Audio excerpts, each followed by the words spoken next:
The message arrived at 300 hours, Earth Standard Time. Not through any normal diplomatic channel. Not through the carefully maintained communication relays humanity had built over 2 centuries of space exploration. Not even through the emergency frequency reserved for first contact scenarios. It came through everything simultaneously. Every screen on every human world flickered. Every communication device, from the most advanced military arrays orbiting Jupiter to the simple personal terminals carried by colonists on the outer worlds, displayed the same image at the same moment. A single symbol, burning gold against black, shaped like a hand closing into a fist. Then the voice came. Deep, resonant, carrying the particular weight of something that had never once been told no. People of Earth, people of the human colonies, this is the Vorath Collective speaking. We are the inheritors of this galaxy. We have watched your species crawl from your single world into the stars, and we have been patient. That patience is now ended. You have 48 of your hours to transmit a formal declaration of submission, full resource access, full territorial surrender, full compliance with Vorath authority in all matters of governance, military, and expansion. Refusal is not a choice we will permit. You have seen what we do to species that refuse. You have 48 hours. Then the screens went dark. In the United Nations Emergency Chamber on Earth, Supreme Commander Yara Os sat at the head of a very long table and looked at the faces of the most powerful military minds humanity had ever produced. They were watching her, waiting. She picked up her coffee, took a slow sip, set it down. Well, she said, that happened. Admiral Torres, commanding the Inter-System Defense Fleet, leaned forward across the table. His face was tight. His hands were flat on the surface in front of him, very still, the way hands get when the person they belong to is working hard to keep themselves composed. We have preliminary data on the Vorath, he said. They have been active in this sector for approximately 6,000 years. Fleet numbers estimated at anywhere from 12 to 20,000 warships. Technology is at minimum 2 generations ahead of ours in propulsion and energy weapons. We have confirmed 17 major engagements they have fought against other species in the past millennium. None of those species successfully repelled them. Commander Osai nodded once, and their record with ultimatums. Torres was quiet for a moment. 14 confirmed first contacts with the same demand. 14 species offered this exact ultimatum. He paused. 14 species that no longer exist in any meaningful sense. The chamber was silent. Chief Science Officer Dr. Priya Mehta cleared her throat. To be precise, they exist in a technical sense. They function as resource labor under Vorath authority. No independent government, no military capacity, no cultural self-determination. Their populations are maintained at levels the Vorath find economically useful. For all practical purposes, those 14 civilizations were erased. Commander Osai let the silence sit for another moment. She looked around the table. She took her time with each face. 17 faces, the best minds her species had produced in the fields of warfare, strategy, logistics, and applied violence. Most of them looked worried. A few looked terrified. 2 of them, she noticed, looked like they were already calculating. Those 2 she would speak to privately later. 48 hours, she said finally. They gave us 48 hours. She almost smiled. That was generous of them. General Park, head of Ground Forces Command, put his hands flat on the table. Commander, I want to be direct about something. We cannot fight the Vorath in any conventional sense. Our fleet is formidable by regional standards. We are not a military backwater. But against 12,000 warships with superior technology, we are outmatched by a factor that makes the word outmatched feel completely inadequate.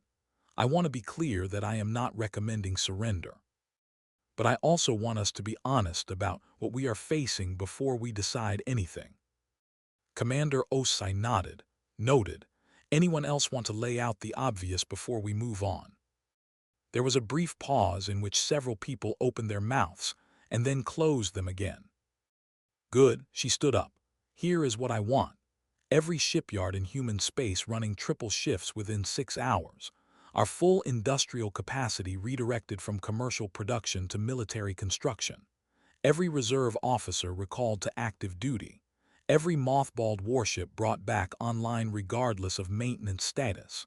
Civilian manufacturing contracts issued within 12 hours for hull components, drive cores, weapon systems, and ancillary equipment. I want supply chain prioritization orders on my desk in 4 hours. She looked at Tors. I also want Y.O. to send a reply to the Vorath. Tors blinked, saying, "What, Commander?" "Tell them we are discussing their offer. Tell them we need more time to consider the terms." He stared at her. "They gave us 48 hours. Then ask for 72. She picked up her coffee. "Buy me time. That is all I need from you right now." She walked out of the chamber, and the room erupted behind her into the kind of urgent, barely controlled noise that meant everyone had understood what she was actually saying and was already moving to make it happen. On the Vorath command vessel the Eternal Authority, Fleet Commander Draxus received the human reply and read it with something approaching amusement. He was tall, nearly 3 meters, covered in dark-plated armor that was as much biological as manufactured. His species had evolved on a world of constant volcanic activity, of acid rain and seismic upheaval, and it showed in every aspect of their physiology. They were built for endurance, built for pressure, built to outlast everything around them, which was perhaps why they had spent 6,000 years doing exactly that to every species they had encountered. He read the human message a second time. "We respectfully request an extension of your timeline to allow for proper deliberation within our democratic governance structures. We understand the gravity of your offer and wish to respond thoughtfully rather than hastily. We believe this reflects the seriousness with which we are treating your communication." He showed it to his second in command, Commander Veth. Veth read it and made the sound that served as Vorath laughter. "They are stalling," he said. Obviously, Draxus agreed. "But it does not matter." He set the message down. "They cannot fight us. Every hour they delay is another hour of false hope before the inevitable. We will give them the 72 hours. Then we will collect what is ours." Veth tilted his head slightly. "You are not concerned." About humans. Draxus moved to the viewing port and looked out at the stars. He had seen a great many star systems from great many viewing ports over his career, and they all looked more or less the same. "I have read their file. Young species. 300 years in space. 47 systems, most of them only partially developed. Less than 150 military vessels of any significance. They have never fought a war against another spacefaring species." He paused. "They have never fought a war that mattered." Veth nodded, though something in his posture suggested he was not entirely satisfied with this assessment. "And before space?" he asked. Draxus waved a hand dismissively. "They fought each other constantly. Primitive surface conflicts, territorial disputes between small political groups, meaningless in the context of what we are discussing." He turned away from the viewport. "They are a species that achieved civilization largely by accident, pushed into space by resource depletion rather than genuine expansionist drive. They lack the fundamental strategic architecture of a conqueror. They do not know, in any real sense, what it means to face something that cannot be negotiated with, cannot be reasoned with, cannot be stopped." He walked back to his command chair and settled into it. "They will submit," he said. "They always submit in the end." All 14 of them submitted, and every one of them believed, right until the moment they agreed to our terms, that they would be the exception. 71 hours later, the human reply arrived. It was not a declaration of submission. Fleet Commander Draxus read it 3 times, each time more slowly than the last. Then he set it down and called his senior staff into the command chamber and read it aloud to them. "To the Vorath Collective, we have given your offer full and careful consideration. We understand that you have successfully obtained the compliance of 14 other species through this method. We have researched those species and their current status extensively.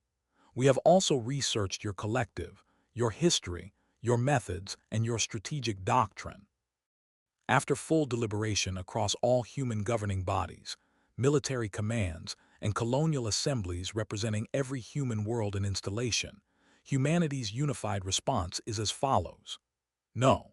We further advise that any hostile action taken against human worlds, vessels, personnel, or citizens will be interpreted as an act of war and responded to with the full military and industrial capacity of the human species. We are prepared for whatever follows. Supreme Commander Yara Osai, United Nations Defense Force, speaking on behalf of all of humanity. The chamber was silent for a long moment. Then Veth said, very quietly they said no. Draxus stared at the message document. 6,000 years. 14 first contacts.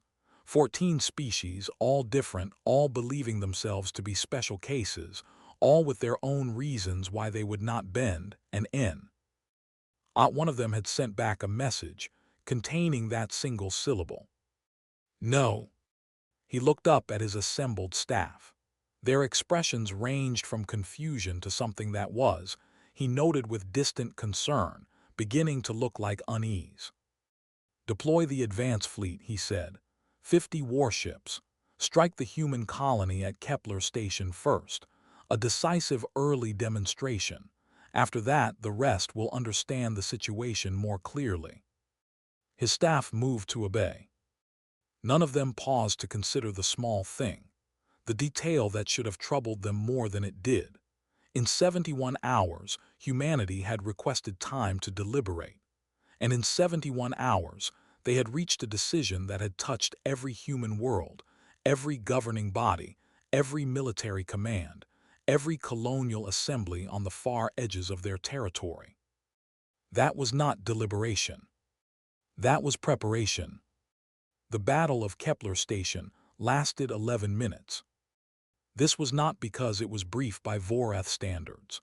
The Vorath had fought engagements that lasted years, and they had fought engagements that lasted seconds, and they understood from experience the difference between a quick surrender and a rapid overwhelming. This was 11 minutes of the most concentrated, precisely coordinated, and tactically innovative defensive combat that anyone in the Vorath fleet had encountered in 6,000 years of continuous warfare. The 50 Vorath warships arrived expecting a colony of 400,000 civilians and a small defensive garrison rated for patrol and emergency response. Standard colony configuration, entirely typical of what they had encountered in every previous engagement.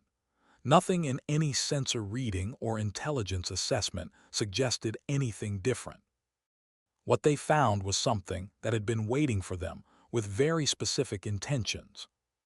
In the 72 hours of extended deadline, humanity had moved with a speed that the Vorath tactical computer later assessed as physically improbable, until it was forced to revise that assessment in the face of recorded evidence. The shipyards had run those triple shifts. The reserve officers had been recalled and deployed. The civilian manufacturers had received their contracts, and this was the part that continued to trouble Vorath analysts, had filled them at a rate that suggested they had been maintaining partial production readiness for systems they had no immediate military need for. As if someone had decided, years ago, that it was worth being ready just in case. The 50 Vorath ships dropped into the Kepler system and encountered 63 human vessels arranged in a defensive formation that Vorath tactical doctrine categorized as suboptimal. The local asteroid field was a liability. Any sensible commander would have positioned further out, used the open space for maneuver room, avoided the navigational hazards. The Vorath tactical computer assessed the human positioning and flagged it as inefficient. The assessment was wrong. The asteroids were not obstacles. They had been converted, in the preceding 40 hours, into a prepared defensive network. relay stations in the larger rocks, remote weapons platforms in the smaller ones, sensor arrays and communication nodes, and most devastatingly, prepositioned munitions caches that allowed the human fleet to sustain fire rates that their vessel magazines alone could not have supported. Admiral Chen, commanding the human defense, had spent 40 hours turning a liability into an asset. She had done it quickly, efficiently, and precisely in a way that suggested she had spent considerable time, long before the Vorath arrived, thinking about exactly this kind of problem. 11 minutes. 37 Vorath warships destroyed outright, 9 heavily damaged and in retreat, 4 in a debris field that Admiral Chen had, somehow, anticipated as a kill zone and had seeded with additional munitions before the battle began. 2 human vessels destroyed, 11 damaged. Fleet Commander Draxus received the battle report in absolute silence. He read it once, then asked his tactical officer to confirm the numbers, then read it again, and the numbers still said the same thing. How, he said, his voice was very even. How precisely did they achieve this? His tactical officer was quiet for longer than he should have been before answering. Sir, their defensive positioning was highly irregular. Our models assessed it as inefficient. The asteroid field should have been a liability for them. I know what our models assessed, Draxus said. Yes, sir, the officer continued. The relay stations embedded in the asteroids, the remote platforms, the munitions caches, those were all installed within 30 hours of the deadline expiration. He paused. Sir, that means they began manufacturing and deploying this infrastructure before we had even formally accepted their request for additional time. Draxus looked at him. They started preparing or this battle before we confirmed we would give them the time to prepare, the officer said. I believe they assumed we would grant the extension. I believe the extension was not about deliberation, sir. I believe they knew exactly what our response would be because they had studied our doctrine and our history, and they used that knowledge to predict our behavior accurately enough to plan around it. The chamber was very quiet. Draxus looked back at the battle report. 37 ships, 11 minutes, against a species with no history of spacefaring warfare. He thought about what he had told Veth. He thought about the word meaningless and about primitive, and about the confident certainty with which he had dismissed whatever the humans had been doing on their single world for 10,000 years before they built their first ship. He was beginning to think he had not read their file carefully enough. The second major engagement was considerably larger. Draxus committed 200 warships to a coordinated assault on the Callisto complex in the Jovian system, the primary hub of human manufacturing capacity. The logic was sound. You destroy the ability to build, and you destroy the war before it properly starts. Cut the production capability, and the fleet they were clearly working to expand becomes irrelevant. It was a classic strategic target. Every military doctrine in recorded history agreed on its importance. The analysis was correct. The execution was catastrophically, irreversibly wrong. What Vorath intelligence had identified as the Callisto complex manufacturing hub was accurate in its basic facts. 412 individual manufacturing facilities, significant output in terms of commercial and colonial goods. The intelligence had also noted that the complex was running at elevated capacity based on energy signature analysis. What the intelligence had failed to fully understand was the nature of human manufacturing flexibility. The Callisto complex had been converted, not merely increased in output, but fundamentally restructured at every level. Civilian cargo vessels were being fitted with weapon systems on assembly lines that had been specifically reconfigured for that purpose within 48 hours of Commander Osai's orders. Hull plating rated for colony ship construction was being cut and formed into improvised defensive platforms. Industrial mining lasers were being remounted as weapons arrays. Engineers were working problems they had never officially been asked to work on, but for which, it became apparent, several of them had prepared theoretical solutions years in advance and maintained updated notes on as a form of intellectual interest. The Vorath fleet dropped out of faster-than-light travel in the Jovian system and discovered something that should not have existed. Mines, hundreds of thousands of them, simple in engineering, elegant in placement, seated with exceptional precision across every optimal fleet emergence zone, all of them, every position that Vorath tactical doctrine specified as favorable for fleet positioning after a jump, every single one, covered. Veth, watching the fleet reports cascade across the tactical display, with a new expression on his face that Draxus had not seen there before, said, "How did they know where we would drop?" Draxus did not answer immediately. He had just found something in the human historical database that his research team had compiled for him. He was reading it with careful attention. It was a tactical manual, human in origin, part of a series numbering in the thousands, written over 2 centuries by human military theorists and strategic analysts. This particular document was 140 years old. Its title was Predictive Positioning: How to Win a Battle Before It Starts. He read the relevant sections. He read them again. He looked at the mine placement data from the ongoing battle and looked at the tactical manual and looked at the mine placement again. "Someone wrote this," he said, 140 years before this engagement.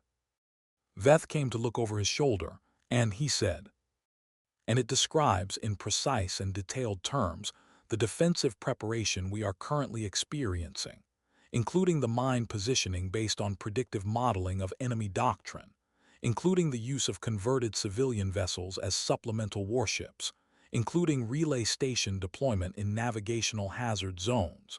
He set the document down. "They have been thinking about this battle for 140 years, Veth. Not this specific battle, but this category of battle. Someone sat down 140 years ago and worked out, theoretically, how a species like us would approach an attack on their manufacturing centers, and they documented the optimal counter." Veth was quiet for a long moment. "We are not fighting a species that learned war when we arrived," Draxus said. "We are fighting a species that never stop. Studying it, they simply stop doing it to each other." The battle of the Jovian system lasted 4 days. The humans lost ships. In certain specific areas of technological capability, they were genuinely outmatched, and they did not pretend otherwise. When Vorath energy weapons found clean-firing solutions, they were devastating. The human fleet took real losses, but every advance the Vorath made found something waiting on the other side of it, a prepared defensive position, a tactic that should not have been available to a fleet of this size.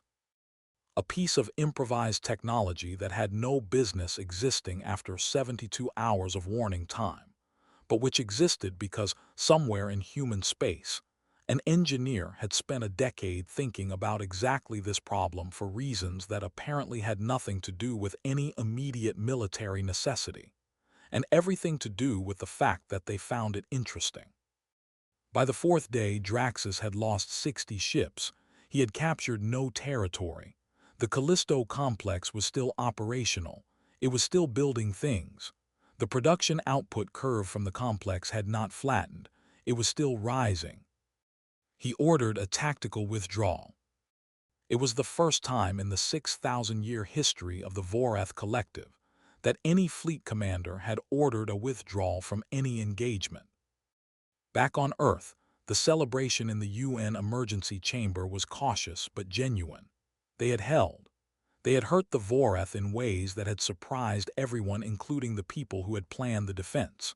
Across human space, the mood had shifted from terror to something more complicated. Not confidence exactly, more like the particular feeling of a species that has just discovered something about itself it had always suspected but never fully confirmed. Commander Os sat in her office late that night and looked at casualty figures and did not celebrate. Tors found her there. He sat down across from her without being asked and waited. "You are not happy," he said. "We won 2 engagements," she said. "They have at minimum 12,000 ships. We do not know the ceiling. We held because we prepared well and because Draxus followed predictive doctrine closely enough that we could anticipate him." She looked at the reports. He ordered a withdrawal. She tapped the document. "That troubles me more than the battles themselves." Tors frowned. "It should encourage you. We made them retreat for the first time in their history." "It means he is thinking," she said. "He is not a commander who withdraws for no reason. He withdrew because he is reassessing, which means the next engagement will not look like the previous 2. She set down the report. "The advantage we have is that we have been studying this category of problem for a very long time, and they have not been studying us at all. But that advantage degrades every time we fight, because every engagement gives him more information about us." She stood and moved to the window. "I need to end this before he figures out how to fight us," she said. "Not just hold, end it." Tors looked at her. "We have fewer than 200 functional warships even with the new construction. They have thousands. We have 200 warships and 412 manufacturing facilities, and an entire species that has been thinking about war as entertainment for 200 years. She turned from the window. "Find me every human who has competed at the highest levels of large-scale tactical simulation games. Every single one across all our worlds. I want them evaluated, and the best ones in a strategic planning session within 24 hours. Tors stared. "Why?" "Because they have been practicing for this their entire lives," she said. "The fact that they did not know it was practice does not change what they learned." Draxus spent 3 days in isolation, reviewing human history in detail. His research team compiled the initial catalog in 11 hours and delivered it with expressions that told him, before he read a word, that they had been disturbed by what they found. He had expected to read about primitive conflicts, small territorial disputes, the kind of low-intensity, politically motivated violence that marked every young species before they developed the social and institutional structures to manage it. He had expected to find what he had told Veth he expected: meaningless, primitive, surface noise. He did not find that. He found total war. Humanity had not fought small conflicts punctuated by long periods of peace. They had fought consuming, civilization-scale engagements that redirected entire economies, mobilized entire populations, killed in numbers that made Draxus read the figures twice. One conflict, lasting 6 years on one of their earlier wars, had produced technological advancement that analysts estimated as equivalent to a century of normal development. Not because humans were more intelligent than average, but because they had needed it, and need, in humans, apparently produced innovation at rates that peaceful development could not replicate. They had been doing this for 10,000 years. And then, and this was the part Draxus found himself returning to repeatedly, they had stopped. Not because they had grown peaceful by nature, not because they had genetically or culturally evolved past the capacity for violence, but because they had built weapons of sufficient destructive capacity that full-scale conflict became rational suicide for all parties. They had looked at what they had built, what they had done to each other, what they were capable of doing, and they had made a choice. The choice had been imperfect. It had required decades of difficult negotiation, near failures, crises that had brought them to the edge and no further. It had been maintained by institutions that had to be rebuilt and reinforced across generations. It was not natural, and it was not permanent, and everyone involved understood that it was not permanent, which was perhaps why they had never fully put down the thing they had chosen not to use. The games, the tactical simulations, the competitive strategy environments that billions of humans engaged with as recreation, building and maintaining populations of strategic thinkers who had spent their entire lives practicing exactly the category of problem that Draxus was now trying to solve against them. The military schools that analyzed every recorded battle their species had ever fought, compiling lessons and patterns and principles into documents that were then taught to every officer and made publicly available to anyone who wanted to read them. The tactical manuals, written by theorists exploring hypothetical scenarios that had not yet happened but which, it seemed, had a way of eventually happening and being solved in advance. He read a document written by a human strategist 30 years ago, exploring the theoretical challenge of defending a technologically inferior civilization against a more advanced aggressor with larger forces. The document was theoretical. It had been written as an academic exercise, a problem worth thinking about. It had been cited in 1,200 subsequent works. The solutions it proposed matched, in general outline if not specific detail, the approach Commander Osai had taken against him. Draxus sat alone in his research chamber and thought about something Veth had asked him early in this conflict. And before space, he had dismissed the question. He had said the surface conflicts were meaningless. He had been very confident about that. He understood now that he had been wrong in a way that was not recoverable. The third phase of the conflict lasted 8 months. It was not dramatic in the way the first engagements had been. There were no single battles that could be isolated as turning points. There was instead a sustained escalation that moved in only one direction over time, not because the humans were winning every engagement. They were not.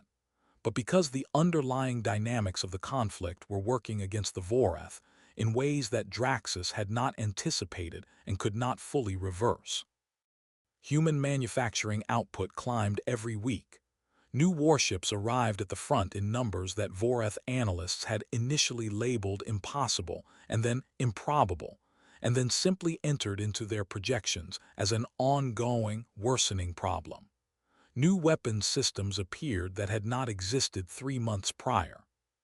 Countermeasures to Vorath tactics developed and proliferated across the human fleet, with a speed that could only be explained by a systematic approach to tactical learning that the Vorath had never had reason to develop, because their doctrine had not needed updating for 6,000 years. Draxus adapted. He deviated from predictive positioning and found that the humans adjusted within weeks. He deployed upgraded weapons systems and found countermeasures appearing within the month.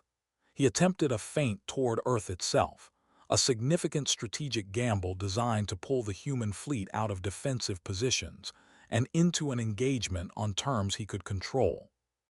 Commander Osai did not take the bait. She used the opportunity to strike 3 Vorath supply chains that he had assessed as secure. He read her published strategic essays afterward, looking for how she had predicted his feint. He found a document she had written 19 years ago, analyzing the strategic conditions under which a superior fleet commander might attempt exactly what he had attempted, and the optimal responses available to a defending force. It was a theoretical paper. It had been written before humanity knew the Vorath existed. She had been preparing for him for 19 years.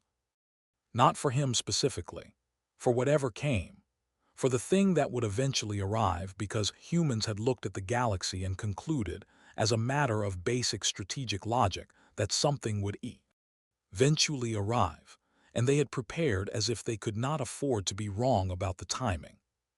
In the 7th month, the High Council sent orders: commit additional forces, end the conflict, achieve victory. Draxus looked at the orders and at his battle reports, and at the human production figures, and at the 17-year-old and 19-year-old and 140-year-old documents written by people who had understood this war before it started, and he made a decision. He opened a channel to Supreme Commander Osai. It took 4 hours to receive a response. He had expected more delay, more strategic positioning, more preparation. Instead, she appeared on his screen looking tired in the particular way of someone who has not slept sufficiently in months, but has made peace with that fact. And she held something hot in her hands, and she looked at him across the distance between their respective vessels and waited. "You want to talk," she said. It was not a question. "Yes," Draxus said. She was quiet for a moment, Then she said quietly, "You read the history." He understood what she meant. Not the summary, not the basic file his analysts had compiled for initial assessment. The real history, the complete record of what humanity had been and what it had chosen, and what it had never quite managed to fully put down even in 2 centuries of genuine, effortful peace.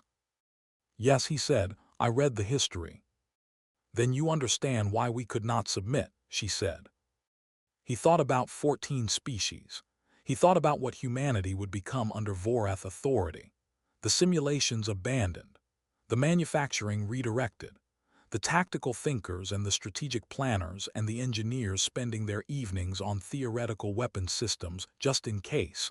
All of it stopped. All of that redirected energy contained and suppressed until it was just labor under direction. "Yes," he said, "I understand why you could not submit. I am prepared to recommend to the High Council," he said, "that we enter formal negotiation toward a resolution." She set down her cup. She looked at him steadily. "We do not accept terms that include any form of submission," she said, "for any human world, for any human citizen, for any human colonial installation anywhere in our territory." "Understood." "We do not accept terms that include Vorath oversight of human governance, our military structure, or our expansion." "Understood." "We do not accept terms that treat this as a temporary arrangement subject to future renegotiation." He looked at her directly. "What you are describing," he said, "is a formal Vorath withdrawal and recognition of full human sovereignty, with no conditions." "Yes," she said simply, "that is what I am describing." The silence was long. 6,000 years, 14 species, no precedent, no framework, no mechanism for this outcome because no one had ever built one. He thought about the production curve. He thought about 8 more months of this, and 16, and the point somewhere in that timeline where the humans would have enough ships and enough weapons and enough institutional knowledge of fighting the Vorath, specifically that the question of who won would no longer be a question. "We would require the resolution to be framed as a mutual recognition agreement," he said finally. "Formal acknowledgement of territorial boundaries rather than a military defeat." Commander Os picked up her cup. She took a slow sip. She regarded him with an expression that was not quite victory and not quite pity, and was something else that he did not have a Vorath word for. "I can work with that," she said. The Sovereignty Accord was signed 3 months later. The Vorath High Council accepted the terms with the particular institutional silence of a body that has encountered a situation its entire history had failed to prepare it for, and has chosen to absorb the fact quietly rather than acknowledge it openly. The agreement was filed under administrative resolution of border clarification matter. The phrasing was political fiction of the most transparent kind, and everyone involved understood that, and no one said so aloud. Humanity called it what it was, and through significant parties. On 14 other worlds, the species that had said nothing, that had submitted when the hand closing into a fist symbol had appeared on their screens, heard about the accord through channels the Vorath did not fully control. What they did with that information would take years to understand. But something shifted on those worlds, quietly, in the way things shift when a belief that has been held for a very long time is suddenly forced to accommodate a new fact. Commander Osai attended 17 celebration events and left early at all 17. She sat in her office on the night of the official signing and looked at casualty figures, at the names of the ships they had lost and the people who had been on them, and she thought about the 14 species and what they had become and what humanity had nearly become. She thought about what humans were, what they had done to each other for 10,000 years before they had chosen something different. She thought about how close the choice always was, how it had to be made again and again, how it was never settled. She thought about the next thing, because there would be a next thing. Space was large. Humanity was young. The Vorath were not the only power in the galaxy, And the fact that one species had walked into humanity, studied patience, and walked back out chastened did not mean the next one would. She picked up her coffee. Somewhere, she knew, an engineer was sitting in the quiet hours of their evening working on something that had no immediate application. A weapons system, a defensive architecture, a theoretical solution to a problem that had not yet presented itself. Working on it because it was interesting, because the problem was interesting. Because humans had always found this category of problem endlessly, inexhaustibly interesting. And because 200 years of peace had not changed what they were, only what they chose to do with it. She thought, we are not finished yet. She set down the coffee. She went back to work.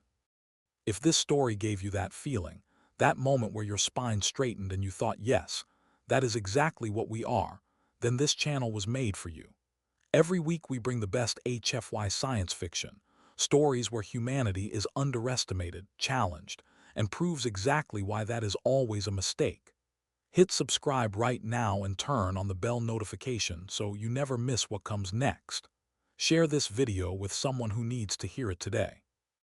The galaxy is watching, and humanity is just getting started.